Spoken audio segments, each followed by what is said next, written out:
الحمد لله رب العالمين وبه نستعين والعاقبة للمتقين ولا عدوان إلا على الظالمين والصلاة والسلام على سيد الأنبياء والمرسلين نبينا محمد وعلى آله وأصحابه أجمعين ومن تبعهم بإحسان إلى يوم الدين.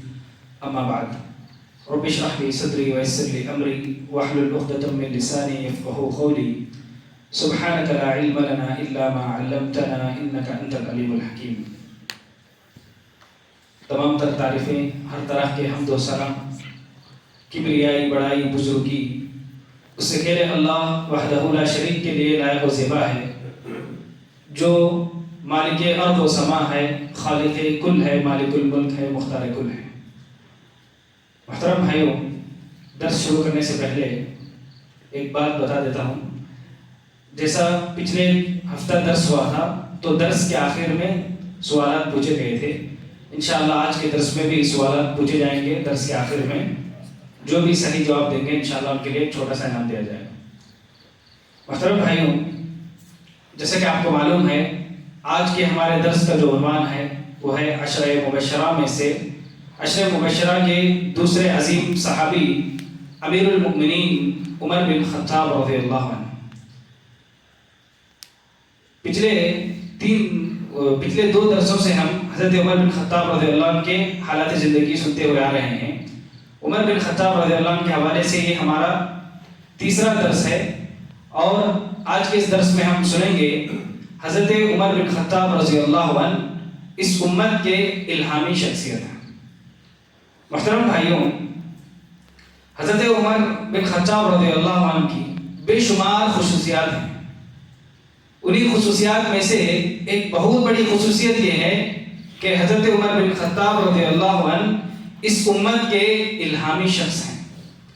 اللہ کے رسول صلی اللہ علیہ وسلم فرماتے ہیں، صحیح بخاری کی حدیث ہے کہ ایک موقع پر اللہ کے رسول صلی اللہ علیہ وسلم نے فرمایا کہ پچھلی امتوں میں کچھ الہامی شخص ہوا کرتے تھے.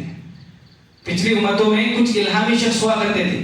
اس امت میں اگر کوئی الہامی شخصیت ہیں وہ حضرت عمر بن خطاب ہیں. اسی طرح ایک اور حدیث میں آتا ہے کچھ الفاظ بدل کے کہ اللہ کے رسول صلی اللہ علیہ وسلم نے فرمایا کہ ہر امت میں کچھ الہامی شخصیت ہوا کرتے تھے جو نبی نہیں تھے، پیغمبر نہیں تھے، انہیں الہام ہوتا تھا. اگر اس امت میں سے کوئی ہے وہ ہے عمر بن خطاب رضی اللہ عنہ. تو میرے بھائیوں، دونوں حدیثیں صحیح ہیں. دونوں حدیثوں سے کیا معلوم ہوا کہ حضرت عمر بن خطاب رضی اللہ عنہ اس امت کے الہامی شخصیت ہیں. کیسے الہامی شخصیت ہیں؟ کیسے آپ کو الہام ہوتا تھا؟ اس کو اگر شرح کریں گے، اس بات کو اگر ہم سمجھنا چاہیں تو تاریخ کی کتابوں میں ایک واقعہ ملتا ہے. واقعہ بتانے سے قبل جو ہے اس واقعے کی صحت کے حوالے سے علماء کے درمیان اختلاف ضرور ہے، لیکن شیخ الاسلام وہیں پر کچھ معتبر علماء نے علم نے اس واقعے کو صحیح بھی قرار دیا ہے. شیخ الاسلام امام ابن تیمیہ رحمہ اللہ اور امام المحدثین علامہ ناصر الدین البانی رحمہ اللہ، انہوں نے سلسلۃ الصحیحہ میں اس واقعے کو صحیح قرار دیا ہے. تو حضرت عمر بن خطاب رضی اللہ عنہ اس امت کے الہامی شخصیت ہیں. اس بات کو آپ کیسے سمجھ سکتے ہیں؟ ایک واقعہ کہ حضرت عمر بن خطاب رضی اللہ عنہ ایک مرتبہ ممبر پر خطبہ دے رہے تھے. ممبر پہ ایک مرتبہ خطبہ دے رہے تھے.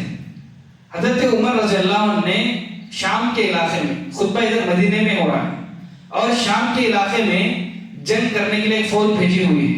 اس کے جو لیڈر ہیں، اس کے جو کمانڈر ہیں، ان کا نام تھا حضرت ساریہ. حضرت ساریہ رضی اللہ عنہ کی کمانڈنگ میں شام کی طرف ایک فوج بھیجے ہوئے تھے. تو حضرت عمر بن خطاب رضی اللہ عنہ ادھر ممبر پہ خطبہ دے رہے ہیں. اچانک خطبے کے بیچ میں یہ کہنے لگے، یا ساریۃ الجبال، یا ساریۃ الجبال، اے ساریہ پہاڑ کی طرف آؤ، پہاڑ کے سائڈ میں آؤ. تو جو مجمع میں لوگ تھے، مسلمان تھے، وہ سب پریشان ہوئے. صحابہ جو ہے پریشان ہونے لگے کہ حضرت عمر یہ کیا کہہ رہے ہیں خطبے کے درمیان میں. اصل میں جو آواز یہاں سے حضرت عمر نے لگائی، یا ساریۃ الجبال، یہ آواز ادھر پہ حضرت ساریہ کے کان میں پڑی.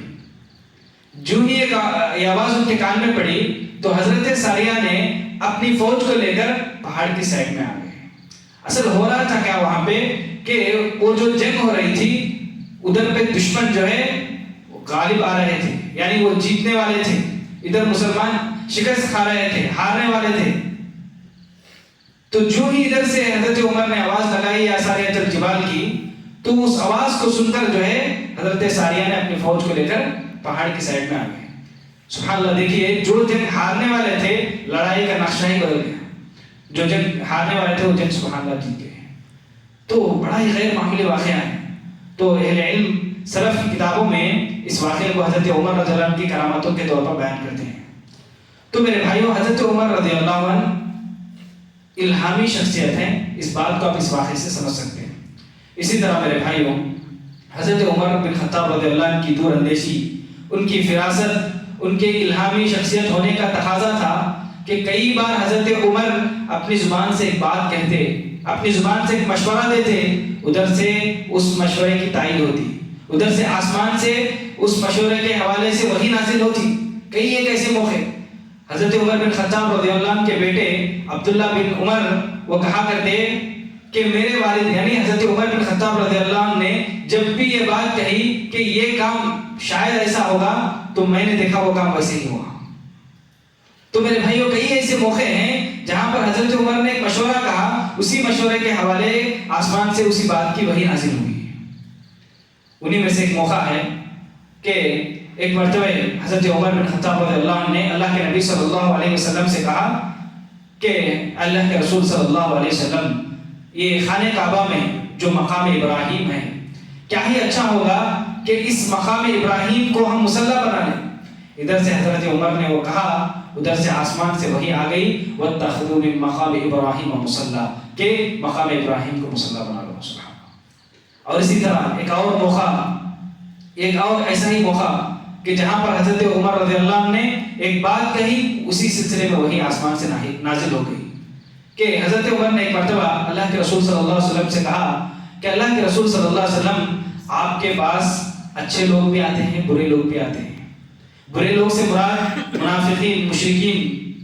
تو چونکہ اس موقع پر ابھی پردے کا حکم نازل نہیں ہوا تھا، تو حضرت عمر رضی اللہ عنہ نے دیکھا کہ حضرت اللہ کے نبی صلی اللہ علیہ وسلم کے پاس مسلمان صحابہ آتے ہی آتے تھے، ساتھ میں مشرکین بھی آتے تھے، منافقین بھی آتے تھے. تو پردے کا حکم نازل نہیں ہوا تھا، اسی لیے امہات المؤمنین کیا ہے، ان کے سامنے سے آتے جاتے تھے. تو حضرت عمر رضی اللہ عنہ نے جب یہ منظر دیکھا تو انہیں بہت برا لگا. تو انہوں نے اللہ کے رسول صلی اللہ علیہ وسلم سے کہا، اے اللہ کے رسول صلی اللہ علیہ وسلم، کیا ہی اچھا ہوگا کہ آپ ازواج مطہرات سے، امہات المؤمنین سے آپ پردہ کروائیں.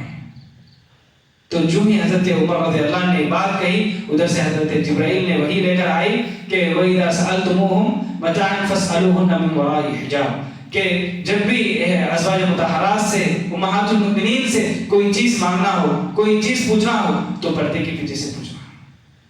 تو میرے بھائیوں، اسی طرح کئی ایک ایسے موقع ہیں.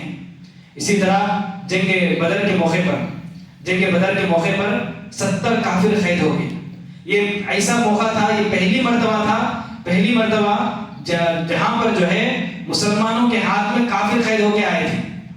تو اب ان کے ساتھ کیسے برتاؤ کرنا ہے، یہ جو کافر قید ہو کے آئے ہیں، ان کافروں کے ساتھ کیسا سلوک کرنا ہے، اس سلسلے میں جو ہے اللہ کے رسول صلی اللہ علیہ وسلم نے صحابہ سے مشورہ کیا کہ یہ جو کافر قید ہو کے آئے ہیں، ہمارے پاس قیدی بن کے ہیں، اب ان کے ساتھ کیا کیا جائے. تو حضرت ابو بکر رضی اللہ عنہ نے، غور سے سنیں میرے بھائی، حضرت ابو بکر رضی اللہ عنہ نے یہ مشورہ دیا، یہ کہا کہ اللہ کے رسول صلی اللہ علیہ وسلم، میرا یہ مشورہ ہے کہ ان لوگوں کو جو کافر قید ہو کے آئے ہیں، ان سے مال لیا جائے، ان سے پیسے لیے جائیں، ان سے جو ہے فدیہ لے کر ان کو معاف کر دیا جائے، ان کو چھوڑ دیا جائے، ان کو آزاد کر دیا جائے. حضرت ابو بکر صدیق رضی اللہ عنہ کا مشورہ تھا. چونکہ حضرت ابو بکر رضی اللہ عنہ نے کہا اب مسلمانوں کی حالت جو ہے کمزور ہے، مسلمانوں کو مال کی ضرورت بھی ہے، اس لیے ان سے جو ہے فدیہ لے کر ان کو آزاد کر دیا جائے، ان کو چھوڑ دیا جائے. دوسری طرف حضرت عمر رضی اللہ عنہ نے یہ رائے دی، یہ کہا کہ اللہ کے رسول صلی اللہ علیہ وسلم، میری یہ رائے ہے کہ ان کافروں نے، ان لوگوں نے اسلام کو جو ہے روکنے کی بہت کوششیں کی ہیں، ان لوگوں نے ہمیں بہت ستایا ہے، بہت پریشان کیا ہے. اسی لیے میری یہ رائے ہے کہ یہ جو کافر ہیں، ان کافروں کا جو بھی رشتہ دار ہم میں سے ہے ہر رشتہ دار اپنے رشتہ داروں کی جو ہے اپنی تلوار سے گردن اڑائے. جو بھی کافر قید ہو کے ہیں ان کافروں کا جو بھی رشتہ دار ہمارے مسلمانوں میں سے ہے ہر مسلمان اپنے رشتہ دار کافر کو جو ہے پکڑے اور اپنی تلوار سے اس کی گردن اڑائے. یہ جو ہے حضرت عمر رضی اللہ عنہ کی رائے تھی. اللہ کے رسول صلی اللہ علیہ وسلم نے اس موقع پر حضرت ابوبکر صدیق رضی اللہ عنہ کی رائے کو پسند کیا اور اسی کے سلسلے میں جو ہے حکم نافذ کیا. لیکن آسمان سے وحی آ گئی اور آسمان سے آنے والی وحی نے حضرت عمر رضی اللہ عنہ کے مشورے کی تائید کی. اور اللہ رب العالمین نے فرمایا ما كان لنبي ان يكون له اسرى حتى يثخن في الارض تريدون عرض الدنيا والله يريد الاخره. یعنی یہ جو وحی آئی آسمان سے اس وحی میں حضرت عمر رضی اللہ عنہ کے مشورے کو پسند کیا گیا. حضرت عمر رضی اللہ عنہ کے مشورے کی تائید ہوئی ہے. میرے بھائیوں تو ایسے کئی ایک موقع جہاں پر جو ہے حضرت عمر رضی اللہ عنہ نے ایک بات کہی وہی سے دوسری طرف وہی آسمان سے آنے والی وحی نے اور حضرت عمر رضی اللہ عنہ کے مشورے کے اعتبار سے جو ہے وحی آئی. ایک ایسا ہی موقع منافقوں کا سردار عبداللہ بن ابی بن سلول، منافقوں کا جو سردار ہے عبداللہ بن ابی بن سلول، یہ مر گیا. جب یہ مر گیا ان کے جو بیٹے تھے عبداللہ ان کا نام ہے. دیکھیے باپ کا نام بھی عبداللہ ہے، بیٹے کا نام بھی عبداللہ ہے اور باپ جو ہے منافقوں کا سردار ہے، رئیس المنافقین ہے، لیکن بیٹے صادق الایمان ہیں، مسلمان ہیں، سچے مسلمان ہیں. تو باپ کے انتقال ہونے کی وجہ سے حضرت عبداللہ بن ابی بن سلول جو کہ باپ تھا، باپ کے انتقال ہونے سے غمزدہ تھے، دکھی تھے. کیوں؟ کیونکہ باپ جو ہے حالت نفاق میں مرا ہے، منافق ہو کے مرا ہے، منافق کی حالت میں مرا ہے. اب اس کی بخشش نہیں ہو سکتی، اب اس کی جو ہے مغفرت نہیں ہو سکتی ہے. اس لیے جو ہے غمزدہ تھے، پریشان تھے.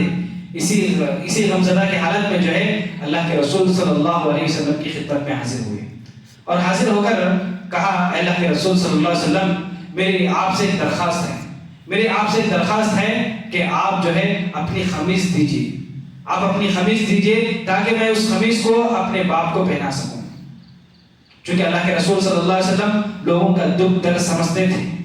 آپ صلی اللہ علیہ وسلم نے دیکھا کہ یہ بہت غمزدہ ہیں، چلو ان کی دل تسلی کے لیے، ان کی دل جوئی کے لیے جو ہے خمیص دی جائے. اسی لیے اللہ کے رسول صلی اللہ علیہ وسلم نے وہ خمیص اتار کر جو ہے حضرت عبداللہ کے حوالے کی اور ان کو جو ہے وہ خمیص پہنائی گئی. اور خمیص دینے میں ایک دوسری حکمت یہ بھی تھی کہ جنگ بدر کے موقع پر جب کافر قید ہو کے آئے تھے ان قیدیوں میں اللہ کے رسول صلی اللہ علیہ وسلم کے چچا حضرت ابن عباس رضی اللہ عنہ بھی تھے جو اس وقت تک مسلمان نہیں ہوئے تھے. وہ بھی تھے اس وقت جو ہے وہ برہنہ تھے. تو اس ٹائم پہ جو ہے یہ منافقوں کا سردار جو ہے ان کو کپڑے پہنایا تھا. تو اللہ کے رسول صلی اللہ علیہ وسلم نے سوچا یہ جو میرے چچا کا احسان ہے چلو اس طرح سے اس کا احسان کا بدلہ بھی دیا جائے گا اور دوسری طرف حضرت عبداللہ کی جو ہے دل تسلی بھی ہو جائے گی. اس مقصد سے جو ہے اللہ کے رسول صلی اللہ علیہ وسلم نے اپنی خمیص اتار کر دی. تو وہ خمیص جو ہے رئیس المنافقوں کو پہنائی گئی. اور حضرت عبداللہ رضی اللہ عنہ ایک اور بات یہ بھی کہی کہ آپ جو ہے میرے والد کی نماز جنازہ بھی پڑھائیے. خمیص مانگنے کے ساتھ ساتھ یہ بھی کہی کہ آپ میرے والد کی نماز جنازہ پڑھائیے. تو اللہ کے رسول صلی اللہ علیہ وسلم نے ان کی اس درخواست کو بھی قبول کیا اور نماز جنازہ پڑھانے کے لیے آگے بڑھے.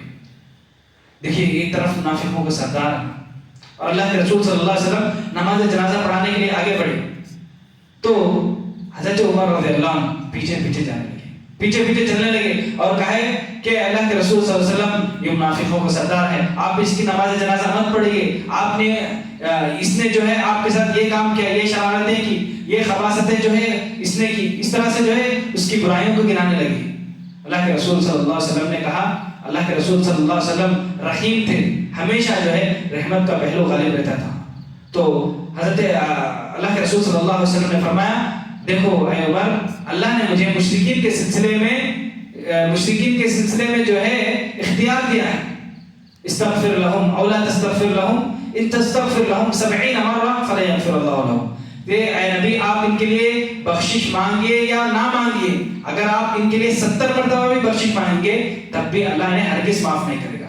تو دیکھو حضرت اے عمر مجھے اللہ نے جو ہے اختیار دیا ہے، چاہے تو میں پڑھا سکتا ہوں, چاہے تو میں نہیں پڑھا سکتا ہوں, لیکن مجھے منع نہیں کیا گیا ہے, مجھے روکا نہیں گیا ہے, لہذا میں اس کی نماز جنازہ پڑھاؤں گا. تو اس کی نماز جنازہ پڑھائی گئی. جو بھی نماز جنازہ پڑھائی گئی ادھر سے آسمان سے وحی نازل ہوگی, اور اللہ نے کہا وَلَا تُصَلِّ عَلَىٰ أَحَدٍ مِّنْهُمْ مَاتَ أَحَدٍ وَلَا تَقُمْ عَلَىٰ قَبْرِهِ, کہ اے نبی جب بھی کوئی منافق جس کا نفاق معلوم ہو اگر وہ انتقال کر گئے تو وہ انتقال کر جائے تو اس کی نماز جنازہ مت پڑھائے, اور وَلَا تَقُمْ عَلَىٰ قَبْرِهِ, اور نہ ہی اس کے قبر پر کھڑے رہے. تو میرے بھائیوں اس طرح سے جو ہے کئی ایک ایسے واقعات, ایسی چیزیں ہمیں ملتی ہیں سیرت میں کہ حضرت عمر رضی اللہ عنہ نے ایک بات کہی, ایک مشورہ دیا, اور آسمان سے اسی اعتبار سے جو ہے وہی نازل ہو گئی. تو حضرت عمر رضی اللہ عنہ کے الہامی شخصیت ہونے کا تقاضا تھا, اور حضرت عمر رضی اللہ عنہ کی فراست تھی, حضرت عمر رضی اللہ عنہ کا الہامی شخصیت ہونے کا تقاضا تھا کہ کئی ایک مرتبہ جو ہے حضرت عمر رضی اللہ عنہ کے حق میں جو ہے حضرت عمر رضی اللہ عنہ کے مشورے کے اعتبار سے آسمان سے وہی نازل ہوگی. آج کے درس کو انشاءاللہ ہم یہیں پر روکتے ہیں. اللہ رب العزت سے دعا کرتے ہیں کہ رب العالمین ہم تمام کو صحیح معنوں میں صحابہ کرام کی سیرتوں کو جاننے کی توفیق عطا فرمائیں, ان کے نقش قدم پر ہمیں چلنے کی توفیق عطا فرمائیں. آمین. صلی اللہ علیہ نبینا محمد وعلی آلہ وصحبہ.